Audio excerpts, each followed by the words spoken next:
ময়মনসিংহের গফরগাঁও উপজেলার টাঙ্গাব ইউনিয়নে বিএনপির অঙ্গ সংগঠনের কারা নির্যাতিত নেতাদের পুনর্মিলনী ও আলোচনা সভা অনুষ্ঠিত হয়েছে। সোমবার 30শে জুন টাঙ্গাব ইউনিয়ন পরিষদের হলরুমে এই অনুষ্ঠান আয়োজন করা হয়। অনুষ্ঠানে সভাপতিত্ব করেন টাঙ্গাব ইউনিয়ন বিএনপির সাবেক সাধারণ সম্পাদক আব্দুল রশিদ মেম্বার এবং সঞ্চালনা করেন সাবেক ইউপি সদস্য আব্দুল হান্নান।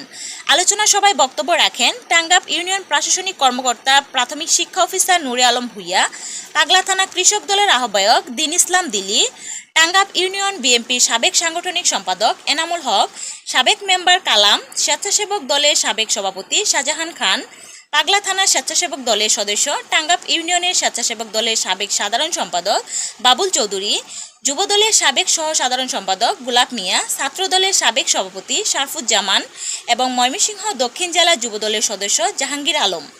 এছাড়াও আরও বক্তব্য রাখেন পাগলা থানা স্বেচ্ছাসেবক দলের যুগ্ম আহ্বায়ক ইউসুফ খান, ইউনিয়ন শ্রমিক দলের সাবেক সভাপতি শামসুল আলম, সাবেক ধর্ম বিষয়ক সম্পাদক মাওলানা আব্দুল রশিদ, ছাত্রদল নেতা সাগর মিয়া, স্বেচ্ছাসেবক দলের সাবেক নেতা বাবুল মিয়া, ইউনিয়ন বিএনপির ভারপ্রাপ্ত সভাপতি হৃদয় মিয়া, পাগলা থানা ছাত্রদল সদস্য সুমন মিয়া, যুবদল নেতা ইউসুফ খান, সাবেক ছাত্রনেতা কামরুল খান, যুবদল নেতা রুবেল শেখ, সাবেক যুবদল সভাপতি কামরুজ্জামান বাচ্চু, যুবদল নেতা নূর নবী, ওয়ার্ড সাধারণ সম্পাদক মির্জা শাহজাহান, কৃষক দলের সহসভাপতি শরীফুল ইসলাম কাশেম, সহ সাংগঠনিক সম্পাদক আশরাফুল ইসলাম, ছাত্রনেতা মিনহাস মিয়া, যুবদল নেতা আকরাম মিয়া, বিএনপি নেতা বিল্লাল আলী, যুবদল নেতা ফরিদ এবং বিল্লাল আহমেদ। পুনর্মিলনীতে টাঙ্গাব ইউনিয়নের বিভিন্ন স্তরের ত্যাগী নেতাকর্মী উপস্থিত থেকে পুরনো দিনের স্মৃতিচারণ এবং ভবিষ্যতের আন্দোলনের পরিকল্পনা নিয়ে মতবিনিময় করেন।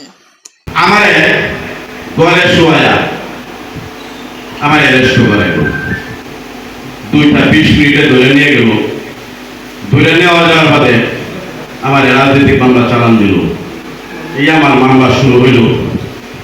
মামলা দিতে আমার 9টা মামলা দিচ্ছে, 3টা মামলা আমি ফাইনাল হয়েছে। বর্তমানে এই মামলা কেমন আছে? তবে আমার কথা হইল আমাদের 5 তারিখের বাদে আমরা অনেক কিছু ফুলেঙ্গা দালাল বাটপা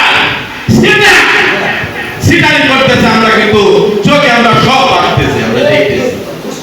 তবে আপনারা এটা ভাইবেন না, আপনারা সাথ পাইবেন। সময়ের কারণে 5 নেতার নেতৃত্বে আমরা পড়ছি, কাজে আমরা কিন্তু কিছু করতে পারি না। আমরা কিন্তু ট্রেনিংটা ভুলে যাই না।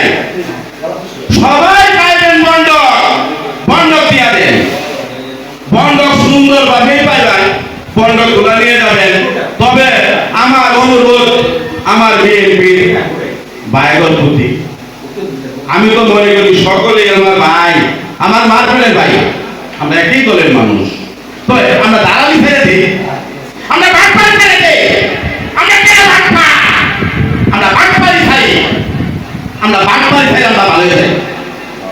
তাহলে আমরা সব থেকে সুন্দর, আমরা রাজনীতি আমরা সুন্দরভাবে আমরা করতে পারলাম। একজনের বিপদে আরেকজন আমরা রাখতে পারলাম, সকলে আমরা বাটপারি খাই, আমরা ভালো হয়ে যাই।